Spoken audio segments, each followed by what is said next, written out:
Nayate, everyone. Thank you very much for being with us this evening. And we are very, very excited this evening that life happens. And when life happens, improvising happens. Improvising happens, and pivots happen, defaults, plan A, plan B. So before we get started this evening, let me just take this time to honor our ancestors, our caretakers, and the people that steward the lands you are all beaming in from, along with our ancestors, all of our ancestors. Let's honor them this evening and think about them as we go through our show tonight. And we want to send a very special blessing to Dr. Lila June Johnston, who is in Switzerland, and it is 3 a.m. in Switzerland. We got a message an hour ago that she is really not well. No sleep, had a 2 a.m.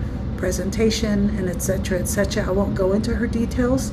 She sends her love to Nizhoni for her master's thesis studies, which Nizhoni was supposed to interview her this evening, and asked to reschedule. So we're going to have another beautiful invite for Lila June to be interviewed by Nizhoni Redmond. Not tonight, hopefully in October, but we shall see. We haven't got a confirmation on that. So let me just say that we are honored to have Nizhoni Sky Redmond. She comes from the Navajo Nation, and her ancestors are vast and diversified. Nizhoni is a student at the Institute of American Indian Arts in the MFA program, and her study is museum administration, cultural administration. And we're going to hear all about that, and we are going to ask her questions about her thesis, which has to do with one word I'll say. Actually, it's two words: artificial intelligence. How is this impacting Indigenous culture? Lots to go from there. So without saying much more than that, I would like for all of us to get to know Nizhoni. So Nizhoni, if you would be so kind to, thank you for joining us. Tell us a little bit about yourself, and we'll go from there. Awesome. Well, yeah, thank you for that introduction, Tosh. Uh, my name is Nizhoni, Nizhoni Redmond, Yinishi, Torch Eatni Nishle, Belagana Bashischink. And what that really means is that I am uh, of Navajo descent. I'm Dene, and I'm also Irish and French. And I come from New Mexico. I was raised in Pecos and Santa Fe, New Mexico area. And as Tosh mentioned, right now I'm doing my master's thesis over at IAIA, and it's focused on AI and kind of just discussing how that is affecting Indigenous communities, how is AI being informed on Indigenous communities, and how how is AI being affected by the growth in infrastructure, this rapid growth in infrastructure of that system. And so it is a lot of really big questions. And funny enough, Lila is actually one of my thesis committee members. So while she's not here with us today, she's definitely with me in spirit with all of the wonderful feedback that she's given me over the last several months on my thesis. Thank you very much for that, Nizhoni. And Yeah. we'd love to hear more about your childhood, but let's go ahead and kick off with today. Let us Yeah. focus a little bit more on the rapidly evolving field of artificial intelligence.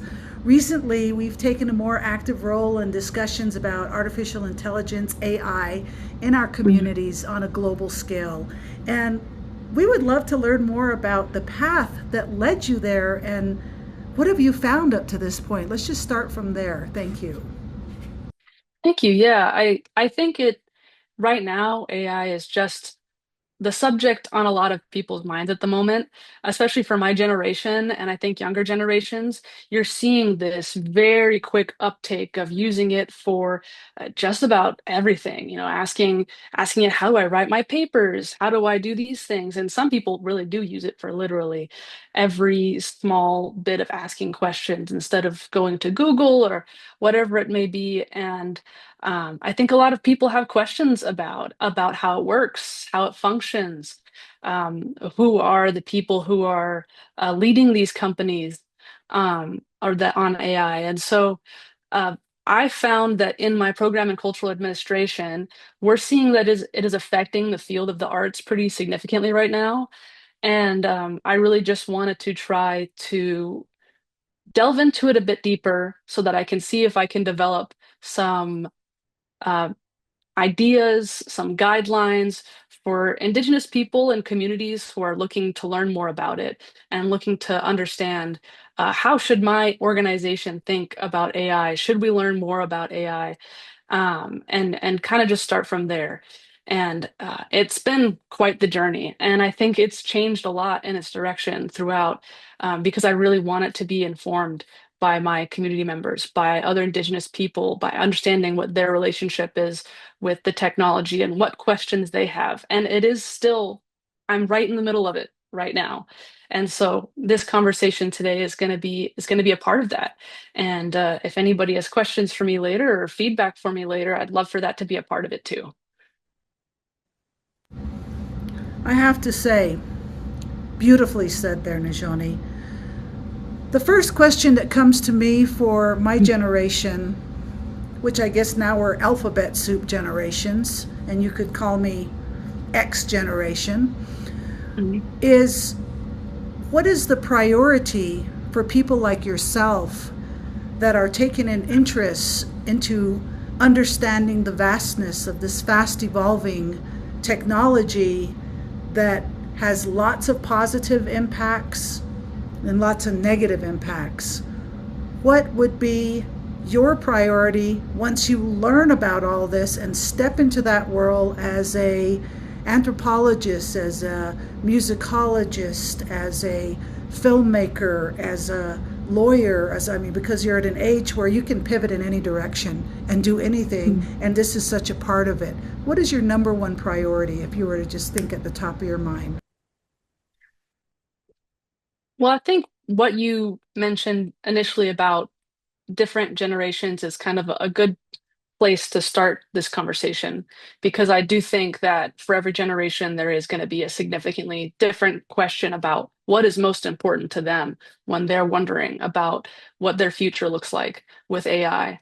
And for me, I think it's being a Gen Z person, I got to see the world kind of a little bit without internet, but most of my world I've seen access to internet, and I've been able to ask Google for anything that I needed. But I'm also a part of the generation where it was really frowned upon to use sources like Wikipedia, and really frowned upon to not do in-depth research strategies and things like that. Teachers who really looked to ground us away from the internet because they worried about our dependence on that as a system. And now the world is so digitally based that for a lot of people, I it's starting to become questionable about whether that's possible for them, for teachers in schools, and for things like that. And it's gonna very much change the way I think future generations are going to form themselves and to form their minds. And that's a really big question that I have moving forward, especially for Indigenous kids in our communities who before, like, we've learned all of our traditions orally. We've learned them from our community, from each other. We share our language with each other and we learn from each other. If we're learning about, ecology, or we're learning about, what native plants we need to grow, we're going out there in our community and we're stewarding that for ourselves. And for I think many young people, the opportunities to do that are become fewer and further between. And so I'm just trying to think about ways in which, as we see this big evolution of AI, how do we blend together those two universes? Or do we even wish to for a lot of communities? And I think the answer is different for a lot of people. But that is where I'm wanting to put together that feedback for my thesis to help people along that journey. Well, I'm sure you're going to have a lot of questions in the chat box, so we'll definitely leave room for that. So our part of the discussion might end a little bit early so we can get a little bit more audience interaction, because I'm sure you want to hear what all the multiple generations are on the screen tonight want to hear and want to say about this vast world, as you said, that has impacted all of us in one form or another. So, my next question to you at the top of my head, what do you hope your generation is going to be able to provide if everything just goes boop? It's it just disappears, like all of this stuff just like goes black. What do you see happening? Have you thought of that? And what would you like to see your generation do to encourage humanity to keep going? Yeah, I think it's a tough question, like I mentioned, because I think there's so many people in my generation. And then if you think about, the Gen A kids and Gen B, these people who are coming up, they don't know what the world looks like without those things being off the grid. Although some of our indigenous communities certainly do, because they're still living in areas that don't have that electricity and Wi-Fi access. Um, but I think it would be foolish to say that we shouldn't use the internet at all, that these tools are things that we shouldn't use. It's kind of impossible to avoid it at this point.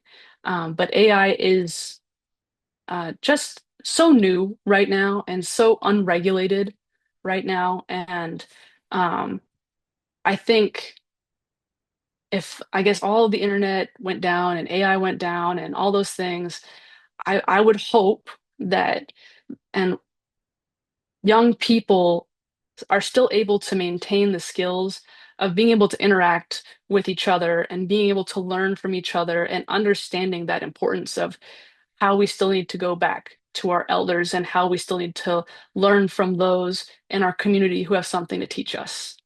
And that is something that I think is true regardless of whether or not AI is here or not. That's the system we should be in. That's beautiful. Mhm. So, as we were talking about the generations, in some families, there's 5 generations. And so we got a baby born today, an 18-year-old mother, a 36-year-old grandmother, a 50-year-old great grandmother, and a 72-year-old great great grandmother. And all of these generations are impacted, as you said, in their own way by AI, and that there's almost no escape from it. So, can you talk to me a little bit about a deeply divided world that AI is involved with and how difficult it is to understand the benefits, the pros, the cons, the drawbacks of this technology? And from all your research, what discussions have you come upon? How are Indigenous communities approaching this, delving into it, and then lots more? Yeah, I think there's a lot of different areas of this that we could explore, but I want to start talking a little bit about data sovereignty and issues around that. I think that is an approach that a lot of our Indigenous scholars and community members have been looking at it from. Because when we think about Indigenous communities and their representation online, there are some gaps and holes there, right? We see that there are still a lot of people who don't really understand Indigenous communities. They don't understand tribal sovereignty. And AI is this big jump into a system which is now informing Native people about Indigenous people um, without much of a base of solid information. And it's not sourcing that information from Indigenous communities. It's just sourcing it from information that's online, user information, things of that nature. And I think for a lot of people, that's very concerning because we just see the ability for our communities to be really misrepresented. And on top of that, we see the fact that a lot of our communities have traditions and parts of our language that we don't necessarily want to be extremely accessible online. So, how do we protect our information? How do we protect the things that we find to be sacred from existing in this online space that there are potentially many members of our community who don't have the full understanding of how to navigate that space yet? And I think the answer in part of that I'm finding in my studies is how important it is for more Indigenous people to have a seat at the table in terms of development and for tribes to be involved in educating their community, businesses in their community, their representatives on AI and on some of these issues and concerns and questions that I'm presenting today so that we can protect our community from some of those issues.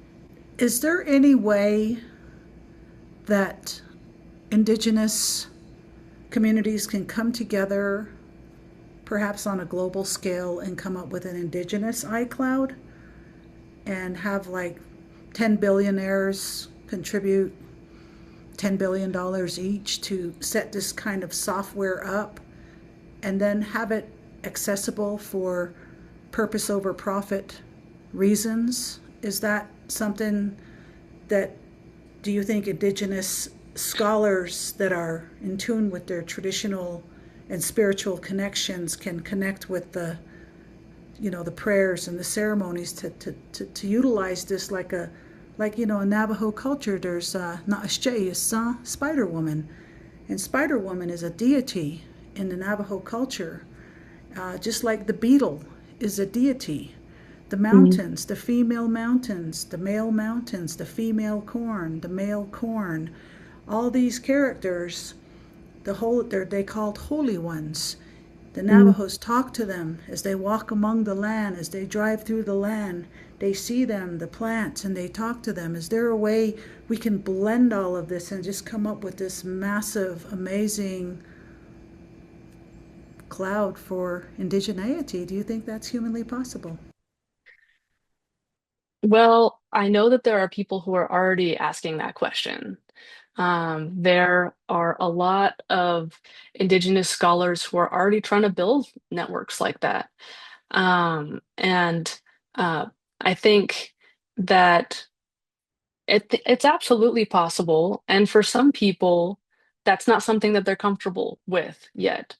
And I think for each tribe and for even community members between each tribe, there's got to be a conversation about um, where they're at in terms of feeling comfortable with that. And maybe it's creating a closed system cloud that is just accessible to their community members and helps them keep those oral stories alive. Because there do continue to be issues of language loss in communities and cultural loss in communities. And um, whether AI is going to be the answer to that question is something we're not sure about just yet. But the truth is, AI has been a huge um, reason for these conversations to start moving forward a lot faster than they were moving before. And so I think that's really interesting. And I do know of people who are, actively working with tribes to see if that's something that could happen. And I think one big concern they have is creating facilities that are environmentally friendly, which is, of course, one of the biggest concerns that people have in relation to AI is creating something that's not going to have tremendous emissions. It's not going to use a lot of fresh water, limited resources. As you know, in our culture, as well as many others, we care a lot about stewarding and caring for the earth. So anything that we're working with, we want to make sure that it's not going to deplete our Mother Earth, right? And so I think that there are people that are figuring out how to do that right now and might make that question a little bit more ethical for some people to move forward with, because I think that is a really big detractor for some people right now. They're not willing to have that conversation, knowing that there are these environmental factors at play. Okay, fair enough. So, in the past, technical industrial revolutions have had negative effects on indigenous communities. And anything new, Civil War, post Civil War, coming in has always been a huge pushback because their livelihoods have been threatened and so forth. So, since then, the world has shifted in many ways, mostly with technology, and there are more professionals in the field than there used to be, and there's a lot more known in the medical field and all that kind of stuff that we can touch on with AI and how that can enable healing of certain diseases and stuff like that, which I think is certainly an incentive. So, for the Indigenous people who have studied in these technical fields and are ready to take on this issue and be involved in its development, is this something that interests you? I mean, how can we promote more Indigenous feedback on this for your research? I think it's very important for Indigenous people to take an interest in this subject as it's moving forward. I mean, you see me, I'm actively getting engaged with it in my work under my thesis. It's like whether or not I have a positive or negative opinion of AI, I think it's really important that people know about it and they're educated about it so that we can be part of this technology as it grows and have a say in that, have a seat at the table instead of, as you mentioned, in these former technical and industrial revolutions, we were left out of those stories. We were left behind.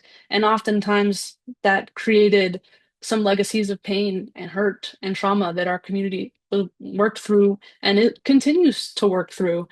And this may be something of that scale again. And now we have a lot more Indigenous scholars, professors, people who are working in these fields at a very high level, and they can contribute to that, and they want to.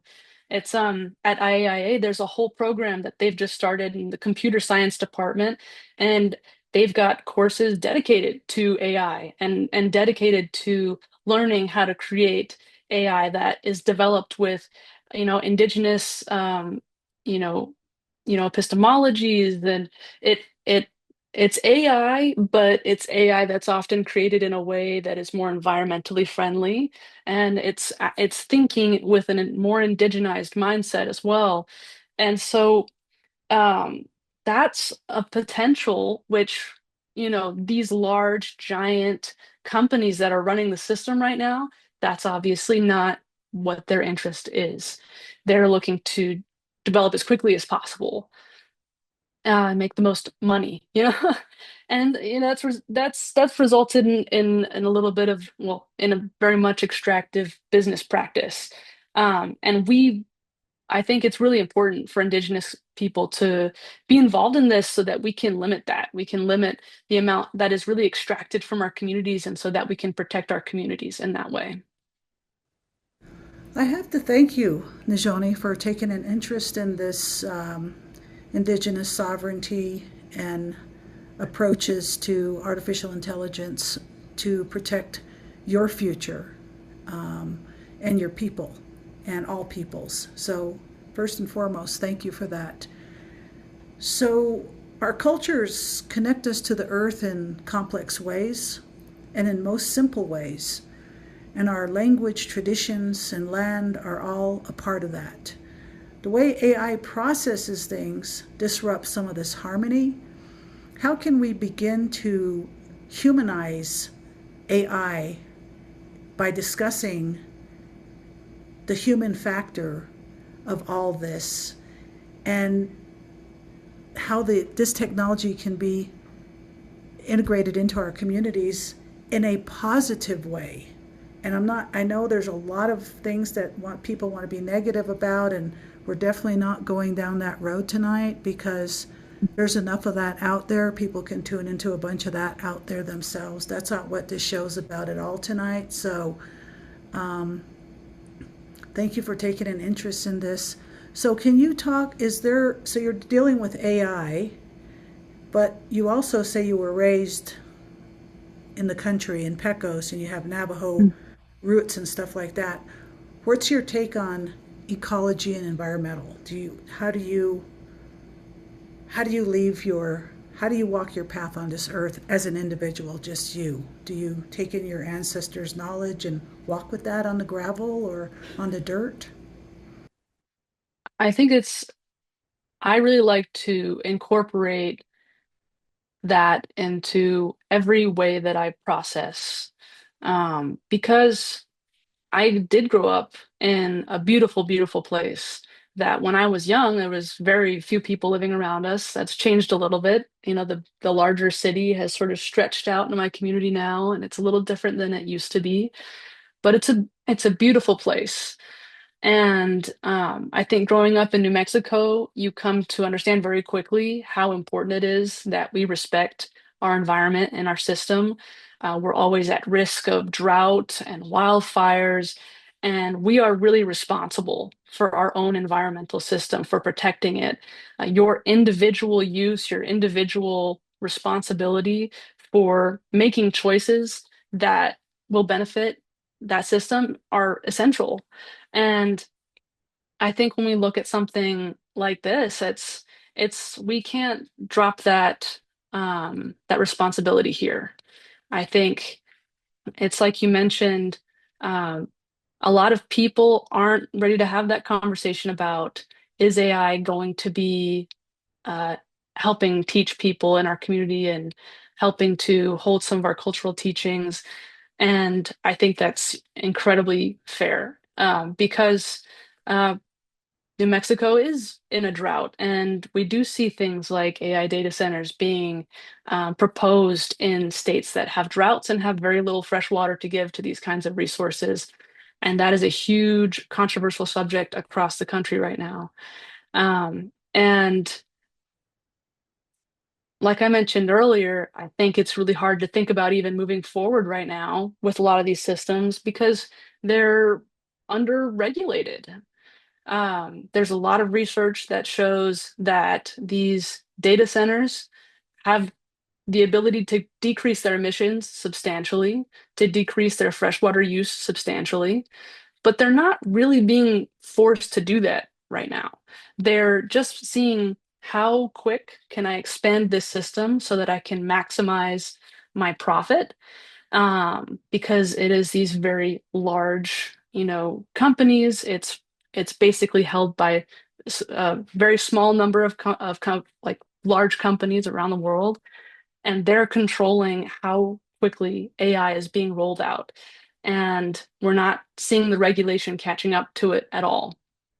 And I think once we're able to have those conversations and actually regulate it in a way that protects these communities from having their resources drained, it might be, more reasonable at that point. But right now, it does feel like a very difficult conversations for a lot of people to have. And I'm sure you're aware, you've seen a lot. We've talked about a lot of these stories in the past couple months. Yes, yes, yes, yes, all of that. And there is a lot of unknowns, and a lot of those unknowns historically, as we have known, if we study history, brings in a lot of fear. And the Mm, first fear factor that hits the kitchen table is what's on my plate. And what's on my plate comes from the earth and from the animals and mm, all everything that Mother Earth blesses us with. mm, So, and how does that get onto our dinner table? mm. From probably going out and doing something for a living, having a job, working. So, I think a big concern a lot of people have is that they're going to lose their career. They're going to lose their Yeah. career. They were some part of technology they were doing, they went to college for, and all of a sudden the company they work for doesn't need them anymore. So Mm, I've been reading that there's been hundreds of thousands of people globally, probably millions, I don't know the exact mm, number. Now, there's no way to substantiate that number, but a lot of people have been laid off just because AI has taken these and saving money and saving time and all of that kind of stuff. So mm. this is a discussion for all cultures, all levels, and everybody impacted. But I'll share a quick story with you. 2 years ago, when we went to Samoa, Western Samoa, past Fiji, past Australia, past New Zealand, the kids under 16 were not allowed to have a phone. There's no Wi-Fi towers on the island except at the churches and in the schools. And we literally drove around the entire island of Samoa in 6 hours. and saw how all the villages live and how they utilize the coconut. The It was just unbelievable. The wealth in Samoa is the language, the Mm. farming, the fishing, the artwork from the materials. And they've Yeah. got their own Samoan soda pop that tastes like Coca Cola.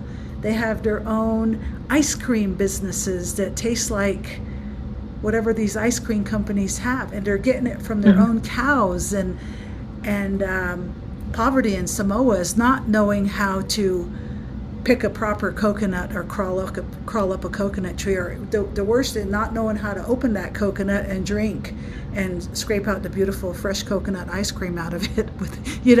And it's everything's so full with nutrients. Those people are happy, beautiful, and big, and most of them don't even wear shoes, just walk around on the Mm. island without shoes. So that was a really eye-opening experience. We went to the big family meals in their big homes. The families from the village come together. The little kids would stand behind each one of us with a fan, fanning us. And then after the adults eat, then the kids eat. And instead of using Yeah. napkins to wipe hands, the kids bring you a little bowl with water to clean your hands with, and then you just continue on with the food. I mean, it was just I was so blown out, and I missed the conversation because I don't speak Samoan, nor does Elena, Mm. but her mom was there, and I was like, wow, we should copy the Samoans, do this.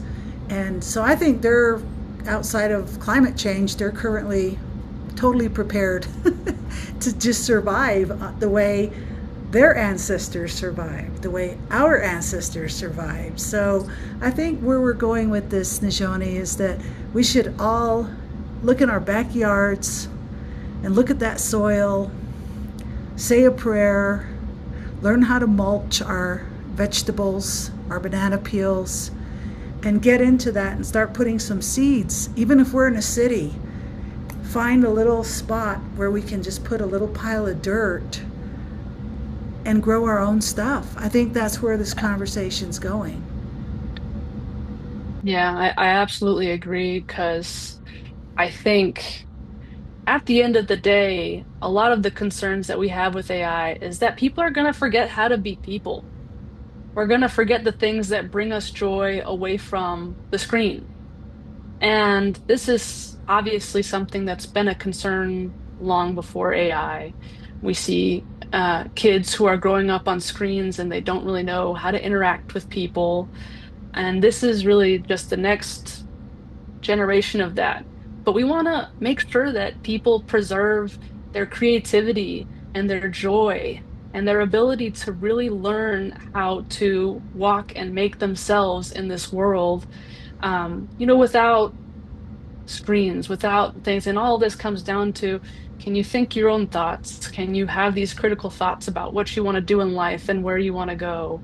If you're an artist, can you make your own artwork without having to, prompt it or look at somebody else's work? It's coming from you. It's coming from the heart. All those, you know, learning your traditions and being able to hang out with your family and do all those fun things. That's like the fun stuff that I used to do with, our family growing up. We would just hang out together and we would weave and we would do beadwork together and we would Oh, do all these beautiful things that it was just time to be silent and be with ourselves, be with our own thoughts, or to talk with each other and share stories. And I think there's a lot about that living in this digital world is left behind, and that it's really important that we continue to nurture that part of ourselves, because that's what makes this world beautiful, you know? can you tell us about a ceremony that you have been involved with? Can you just tell us about some beautiful ceremony that you, a Gen Z, got to experience? Can you educate us? Well, I was a part of a few growing up. I didn't grow up on the reservation, but I grew up close by in Santa Fe, and I would visit my family pretty frequently. And I think, one that was a really big part of the formative part of my life was my kinderstart, which I did an abbreviated version. The longer version is a day for every cardinal direction. But we did it all sort of in a abbreviated 2 day section.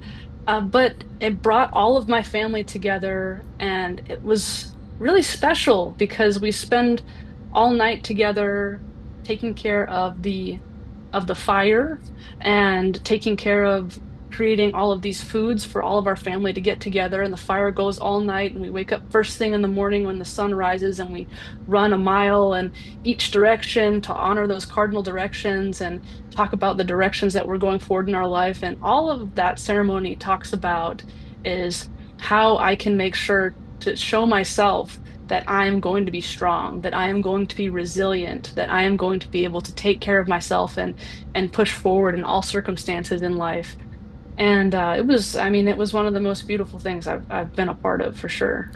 And for the people that don't know what kinalta means, can you educate us? It's basically the coming of age ceremony for Navajo women. And as we become women, we come together with our family, and they basically, um, they'll come and they'll stretch us, they'll make us tall so that we'll grow and we'll be strong. And it's right around that age, you're a teenager, and I think it's those formative years where I think you're so uncertain about yourself sometimes and who you're going to be and where you're going to go. And your family, all of them, just tell them that they're all going to be there for you. They're all going to teach you. It's, uh, it's something that maybe you're aware of your whole life, but it's very different, when everybody really shows up and they're there for you in that way, because it's a ceremony with a lot of commitment. Everybody's staying up all day and all night to do all of these things to really make sure that you are being introduced to the world in a good way. And it was like I said, it was pretty amazing.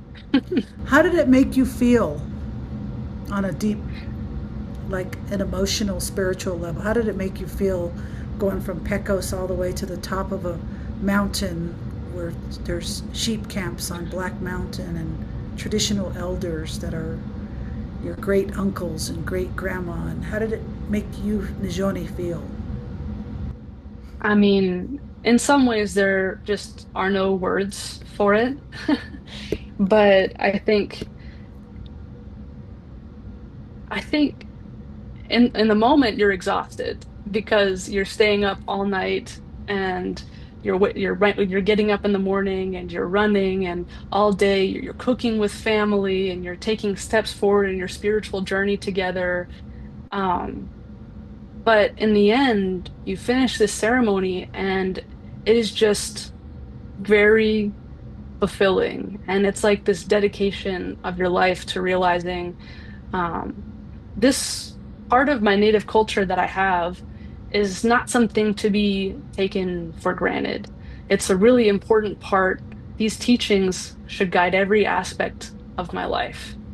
And I mean that in the sense that, I do care for my environment. I care for the place that I came from. Black Mountain to me is a very sacred place. And I think about my elders and those who came to teach me that day. And that was the most special experience of my life. My great grandma, who she passed in 2020, she showed up that day and gave me and my family members so much love. And I I think it's such a privilege to have elders and people in your family who care enough to raise you up in a community like that. And I think, like I said, it feels like you're being put into a hug with everybody in your family, and they're just telling you that we've got this, we're doing this together, and you're a part of this community now and forever. Didn't you, isn't your, in a traditional way, your umbilical cord buried up on Black Mountain too? Yeah, it sure is.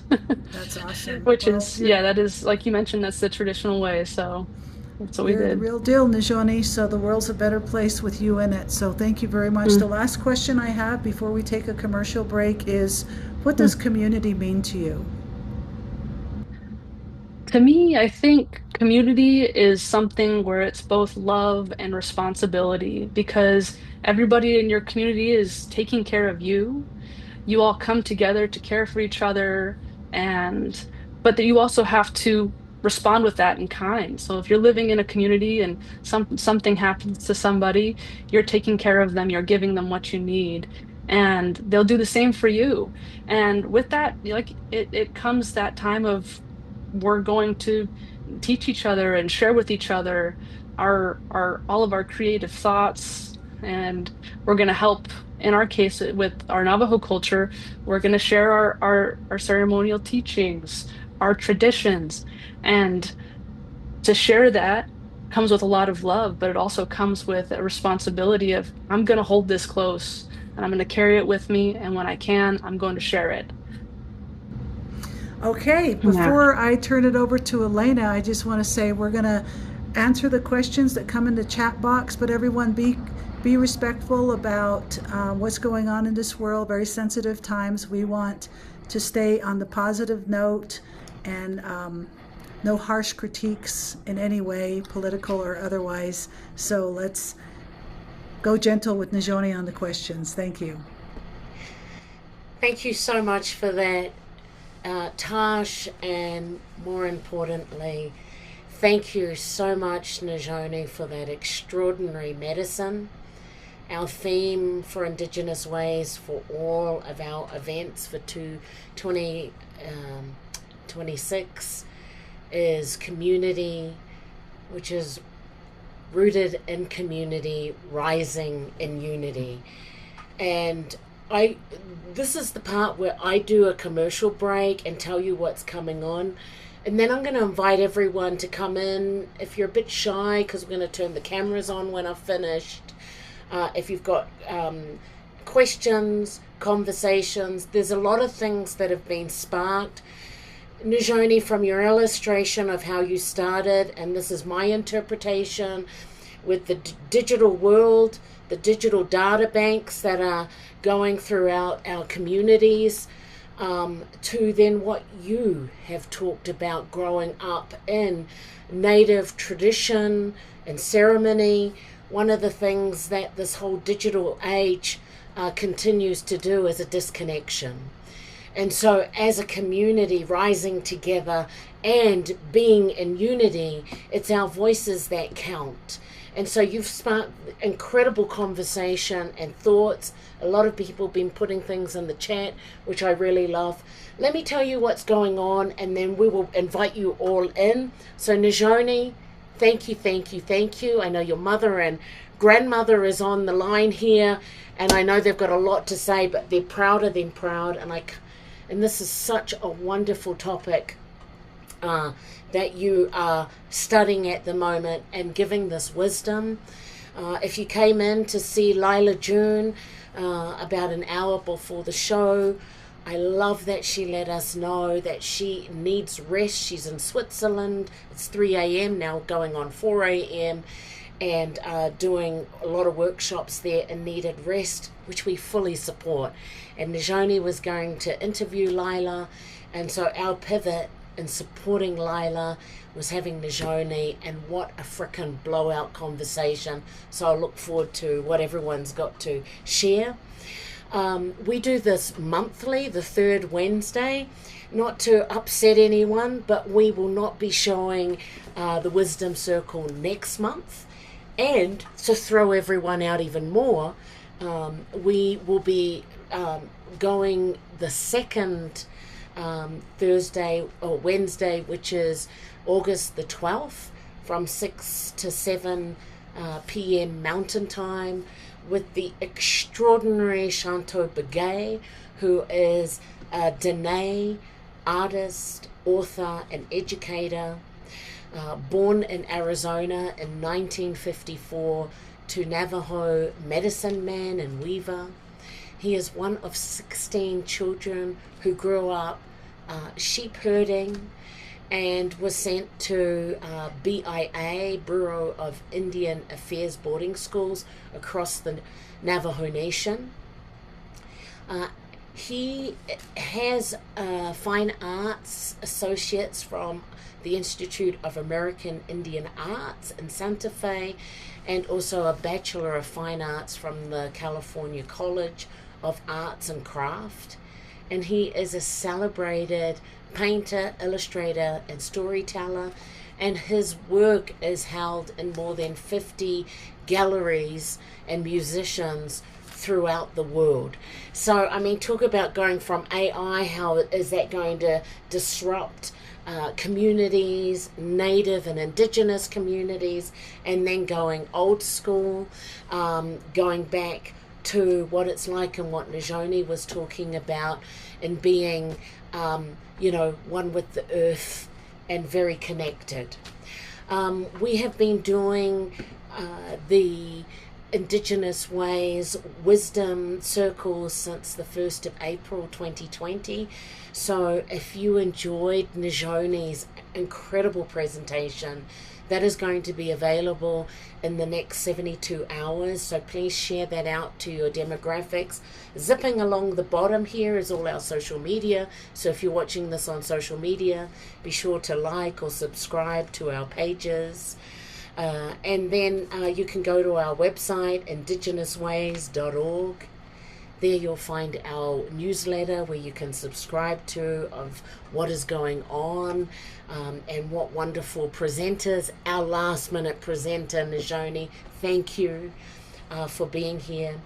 This is all possible thanks to the City of Santa Fe Arts and Culture Department, and also for the National Endowments of the Arts, which has supported us doing this program. Thank you to our board members that are online live, and also to our donors making this very possible. What's coming up in August the 14th after Shanto Begay is our second huge event, which is the Indigenous Ways Festival. You can find that on our website. It'll be live, like people touching, at the Santa Fe rail yard underneath the water tower. So we're looking forward to that event in partnership with Lensic 360, and our other events that you can find out through our website. You know, if you want to invest in what we're doing, you can through our PayPal, our Venmo, or even posting a check if you're able to the address that you can see, P.O. Box 4073, Santa Fe, New Mexico 87507, or go to our website on our donate page. All of this is possible because of your investment and your love. So thank you. If you have a birthday coming up and you're into social media, please put that on.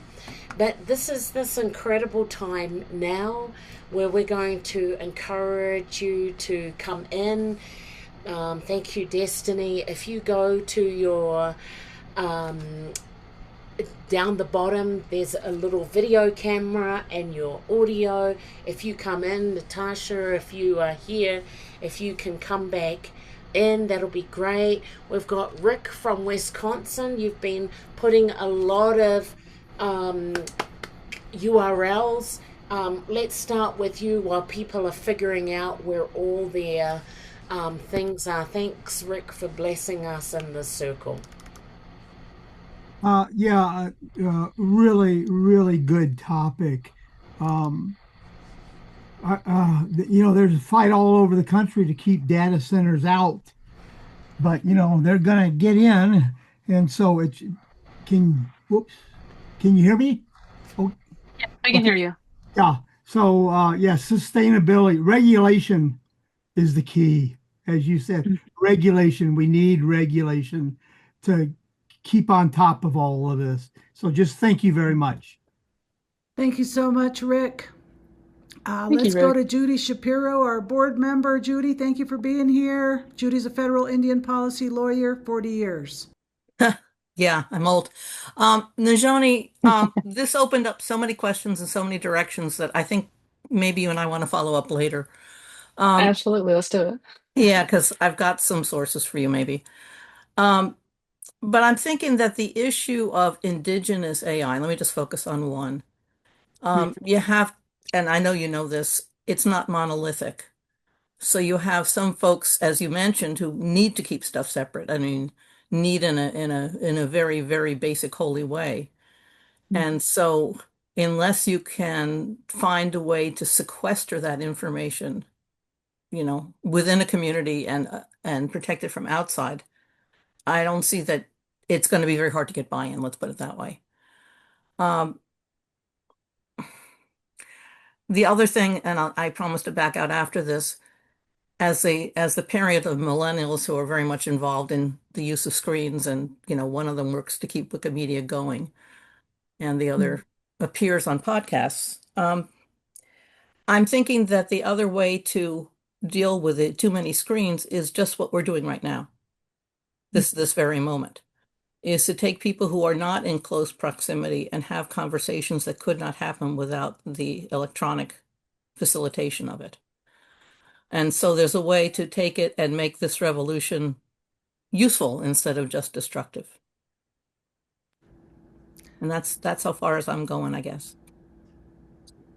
Beautiful. No, yeah, I think those are both really great points. And I think to just add to the first point that you made, I was talking to a lawyer a little bit about this recently as well, who was telling me more about some of the issues within certain tribes where anybody who would speak about their culture would have to be excommunicated, from certain areas of their tribes. So there are some really serious issues in tribes about keeping that information close. And I think using a system like AI really just isn't compatible with the ways that they're, teaching things in their communities right now. And that's why, like what you said, for every community, that approach is going to have to be really different. And for some, it's not going to fit right now. Um, I mean, I've certainly had that experience where, as a lawyer, I had to contemplate filing a brief saying, please don't do this, and we can't tell you why. Because nobody could Thank tell you. us, and even if we knew, we couldn't say. On the other hand, mhm, what you were saying about consolidating oral histories, I mean, this is something that I've been dealing with in cultural resources for years, to be able to make libraries of elders while you can, mhm, mhm. and having that available for generations to come. That's enormously valuable. And then you're back in the data sovereignty question. And there we go. And I'm stopping now. Isn't that what Yeah. Indigenous Ways is? Ha ha ha. That's part of it. This is great. Yeah. Yeah. So I'm going to go to Ani because Ani's instructor and artist at the Institute of American Arts. Ani, would you like to say some words? Thank you for being with us. Oh, what a nice surprise. Thank you. We talk about AI. This is what's been going through my head for, I don't know, weeks and months. I did attend at the Lensic a talk by Melanie Mitchell, who's one of the gurus from the Santa Fe Institute on AI. And her whole talk came down to is that AI just repeats what has already occurred on the internet. It doesn't have any basis in truth whatsoever. It's just the most logical word or term that follows another term is what comes up. Isn't that frightening? There's no basis in truth. So I was thinking, well, instead of thinking about what AI is going to do to us or how we can use it, well, how can we influence AI by pouring so much knowledge about love and community into AI that it kind of drowns out everything about war and hate and violence and so I think about everything that I type into my grants and artist statements and all of that is putting out all that beautiful community spirit that needs to shift AI away from all that old world thinking. Thank you Oh so much, my. Tosh. Oh my God, Ani, I'm so glad I picked on you. I must go to Candy Jones. Candy, are you still with us? I'm trying to find you on this I ever-evolving totally screen. am. I'm totally here. Can you hear me? Yes, we Okay. can. I just want to say, Nizhoni, you are amazing. That was just the most articulate, grounded, humble, and remarkable last minute presentation on a subject that gets people's blood pressure up. And you kept it really calm. And I just find the synchronicity of this subject coming this way in my life, and that I want to share is that there's something I shared on the screen. There's something out of Oxford and Stanford neurobiology departments. And they're looking at things that need to be done to help us to recapture our neurobiology so we're not stressed out and anxious, in a large part because of our phones, suggesting that no one should be on their phone for the first 60 minutes of the day and to go outside immediately and face the east. What does that remind you of? Facing the east for 2 minutes and then splashing cold water on your face for 60 to 90 seconds, like you would in a stream or a lake back in the day. And I just thought of the Navajo greeting of the at the dawn, the first light. And it goes on, and how critically important it is to get the circadian rhythms back in place, to keep your cortisol, the appropriate levels. All of these things are getting back to, as you said, ceremony. So I just wanted to share that. That's why I shared the link, and to thank you for this wonderful team, Indigenous Solutions. um, I've got to say something, Candy. Everybody, this is Candy Jones. Candy Jones gave Indigifem's name. This was before Indigenous Ways. So Candy Jones is almost like the founder of Indigifem's name. And that's the duo that was born out of this nonprofit. There you go, Indigifem right there. Okay, let's go to Thank you. Haley. Haley, can we hear from you, please? Do you have a question for little Nizhoni? Oh my gosh, a little Nizhoni, wise woman, elder, thank you so much. I mean, totally tend to avoid thinking about AI. And I've got just a university graduate education.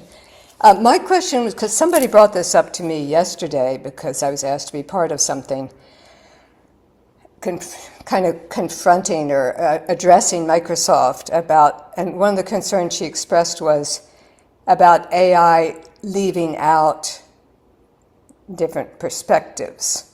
And I guess I'm understanding from what you all are saying, it's just because whoever's on the internet is what AI is going to present, and so AI is going to present the point of view or even the way of thinking. That's what my question was about. Do you think there's a way, Nizhoni, that AI is created and who creates it that omits other perspectives? Does that make sense? Yeah, totally. It does. And I You think got it's a two great minutes to question. answer. You got 2 minutes to answer, Nizhoni. I mean, no, I think it's a great question because um, right now you're absolutely right. The information is basically crowdsourced, with how AI is put up. It's information that exists online, and it presents all of this information very definitively. Like any history of any of our communities can be told from one perspective, and that's absolutely right. It's not. That's not something that we think of, right? And when people do research on a topic or something like that, they've always been encouraged to look at multiple sources and multiple perspectives to really get a well-rounded view. And AI really kind of discourages that in a lot of ways in its current form. And I would love to see more information coming from Indigenous communities. And I think a great way that we can do that is by, I mean, in general, I would say any marginalized community needs to have more of a foot in the door with AI development. And that also, I think, means, creating some of our own sources for this information. If people are interested in creating sort of AI systems that can help inform these ideas in the future. And that's happening at IAIA. It's happening at a lot of colleges around the world right now. In New Zealand, there's a lot of Maori folks who are working on just that right now. And so it is happening in play. And I think a really important part of it too is all these really wealthy organizations own so much of what AI is right now. And if that could be democratized in any way, that would be a really big part of that as well. Beautifully And, said. Tosh, All right, everyone. Tosh, Thank you I'm just very gonna much. Tosh, I'm just gonna hold it there. We're at the top of the hour. I'm gonna get Destiny to close out, and then I'm gonna close us all out. So, Des, you've got the last word. No, I think, coming into after everything that I've learned today from you, Nizhoni, I think I have one question, and your mother actually asked it, and it's how can I, as an everyday person who uses AI every so often, how can I help the future of AI so that it's culturally appropriate in the future? 30 seconds. Softball to end it off with, huh? No. But I think it's what people were talking about before. When you're creating information that's going online, really think about the way that you want to present your communities and what you want to share with the world. When we're doing stuff like this, we get to share our perspectives, and these are things that are utilized by those systems in some cases, whether we like it or not. And so I think it's really important for us to put stuff out there where we feel like we're creating strong information for our communities, but also when we're producing stuff, think about the ways that it could negatively impact your community. If you're putting stuff online and things like that, think about how somebody else could use those elements, in a way to misconstrue different ideas about your community. So communicate about your culture in a responsible way, and when you're online. So that's a big part of it.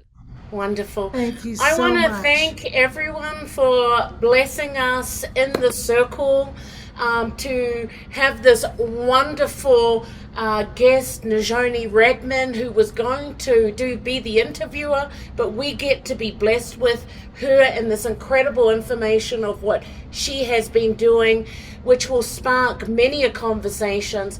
Let that information marinate with you, because there's many conversations to have on this.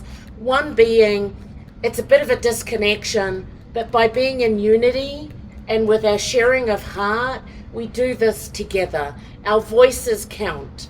So I want to thank you for blessing us all this evening, those that have come in live, those that are watching the recording of us, our beautiful ASL interpreters, Chandra, Dunn, and Crescesiano Garcia, making accessibility available for all, and so we can have free events.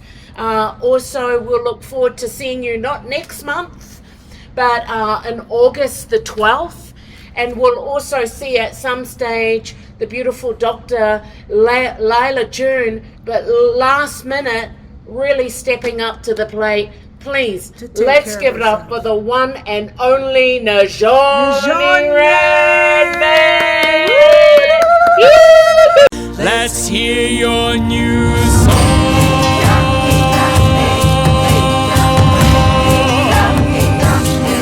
Let it go. Let it be. Let it go.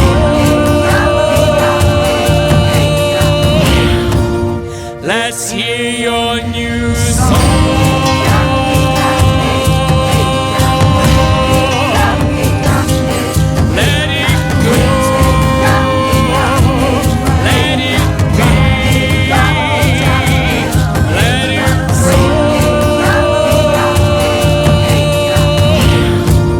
Let's hear your new song.